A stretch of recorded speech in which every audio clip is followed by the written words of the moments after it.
The social point of view.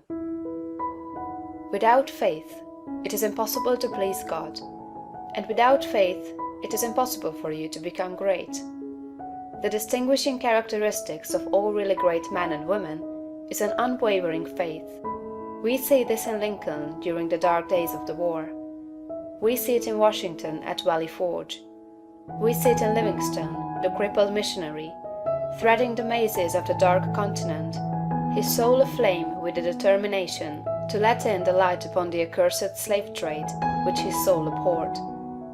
We see it in Luther and in Francis Willard, in every man and woman who has attained a place on the muster roll of the great ones of the world.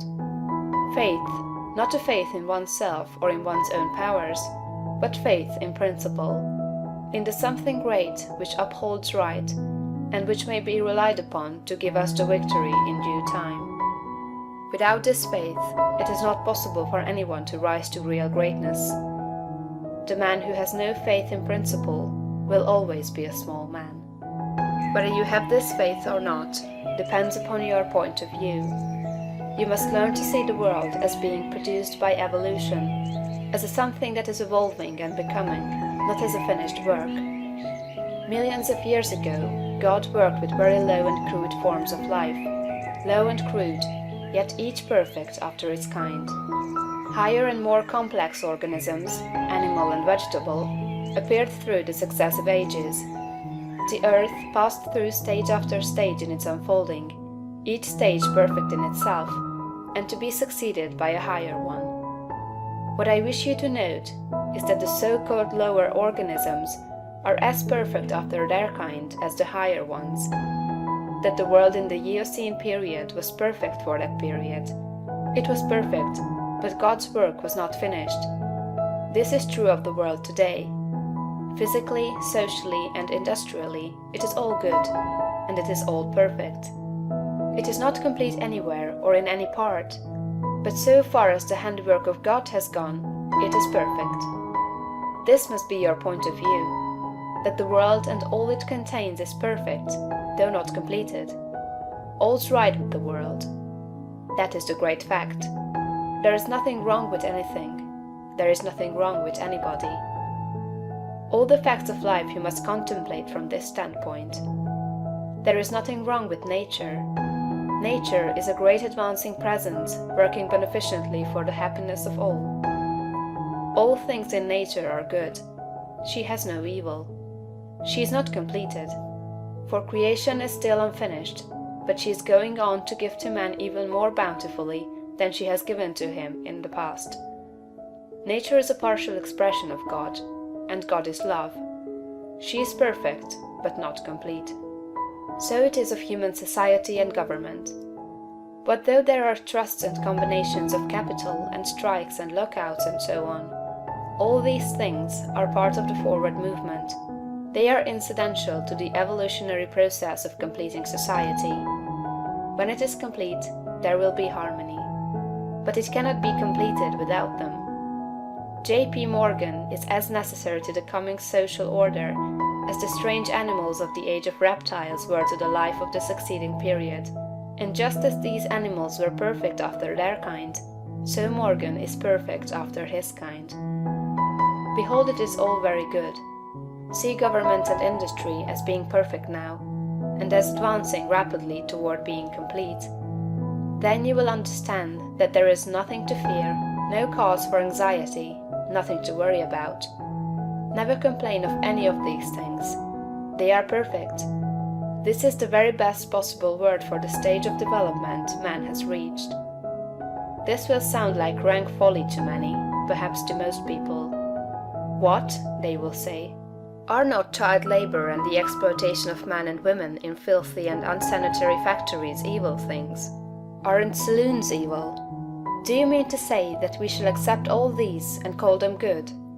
Child labor and similar things are no more evil than the way of living and the habits and practices of the cave dweller were evil. His ways were those of the savage stage of man's growth, and for that stage they were perfect. Our industrial practices are those of the savage stage of industrial development, and they are also perfect. Nothing better is possible until we cease to be mental savages in industry and business, and become men and women. This can only come about by the rise of the whole race to a higher viewpoint. And this can only come about by the rise of such individuals here and there as are ready for the higher viewpoint. The cure for all this inharmoniousness lies not with the masters or employers, but with the workers themselves. Whenever they reach a higher viewpoint, whenever they shall desire to do so, they can establish complete brotherhood and harmony in industry.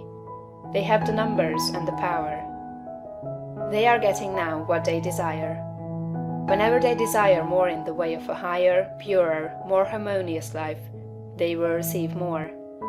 True, they want more now, but they only want more of the things that make for animal enjoyment, and so industry remains in the savage, brutal, animal stage.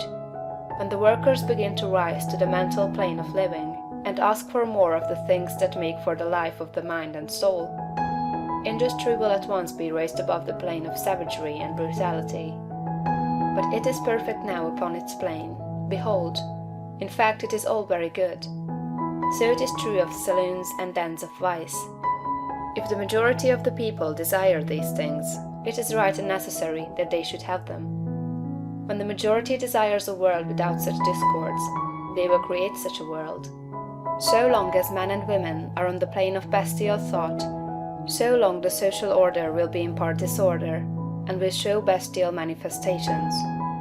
The people make society what it is, and as the people rise above the bestial thought, society will rise above the beastly in its manifestations. But a society which thinks in a bestial way must have saloons and dives. It is perfect after its kind, as the world was in the Eocene period, and very good. All this does not prevent you from working for better things. You can work to complete an unfinished society, instead of to renovate a decaying one.